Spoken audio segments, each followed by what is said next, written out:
In a quiet coastal town called Willowmere lived a 15-year-old boy named Noah Hale, quiet, thoughtful, and full of dreams much bigger than his small world. He lived with his mother, Clara, a kind woman who worked 2 jobs just to make sure Noah had a chance at a better life. Noah's father had left when he was 8. The man who once promised to build him a treehouse had disappeared one night, leaving behind nothing but an empty chair and a note that said, "I can't do this anymore." That night, Noah learned 2 things. That people can leave even when they say they love you, and that silence can hurt more than shouting ever could. But Clara, his mother, never let the house lose its warmth. She'd say, "Noah, pain can make you bitter, or it can make you brave. You choose." For years, Noah tried to believe her. But when life kept striking, the eviction notice, the bullying at school, the whispers about his father, he started to. It happened one winter morning. Noah came home from school, face bruised, eyes swollen. He had fought back against the bullies who mocked his mother's job as a cleaner. But that fight cost him suspension, isolation, and shame. "I'm tired, Mom," he said quietly. "Tired of pretending everything's okay." Clara took his hand. "You don't need to pretend, son. You just need to keep standing." But 3 weeks later, Clara collapsed at work. A heart condition, one she had hidden for years. Noah sat beside her hospital bed, holding her hand as machines beeped softly.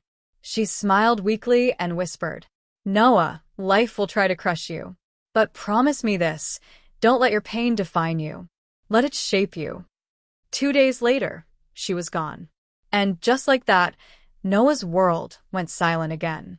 After Clara's funeral, Noah was sent to live with his Uncle Ray, a mechanic who spent more time with his tools than people. The first months were dark. Noah barely spoke. He stopped drawing, stopped going to school, and spent his days sitting by the old pier, watching the gray waves crash endlessly. One evening, he stood there in the cold wind, staring into the water.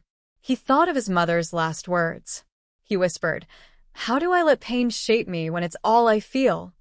That night, he found a small, forgotten notebook in her old bag. Inside it were her handwritten words. "When you can't find strength, create it. When life burns you, use the fire to light someone else's way." Something inside him shifted.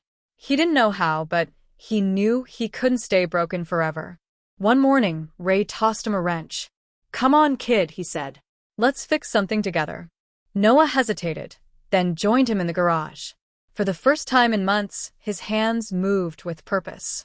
The hum of tools, the smell of oil, the clink of metal. It was strangely healing. Ray wasn't good with words, but he taught Noah small lessons. How to fix things when they break. How to keep going when a screw won't fit. How to start over when an engine fails. And one day, Ray said something that changed Noah's life. "Pain's like a broken engine. If you understand it, you can use it to move forward."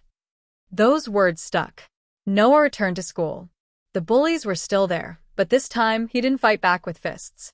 He fought back with action. He started helping other students repair old bikes, phones, and gadgets after school.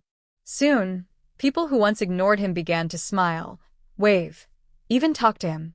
For the first time, he wasn't the boy without a father. He was the boy who could fix things. Years passed. Noah graduated and opened a small repair shop called Second Chances. On the wall, he framed his mother's quote, "When you can't find strength, create it." The shop became more than a business. It became a haven for troubled teens. He taught them what Uncle Ray had taught him: patience, persistence, purpose. One boy, Liam, once told him, "I came here to learn mechanics, but you taught me how to breathe again." Noah smiled and replied, "I just taught you what someone once taught me, to turn pain into power."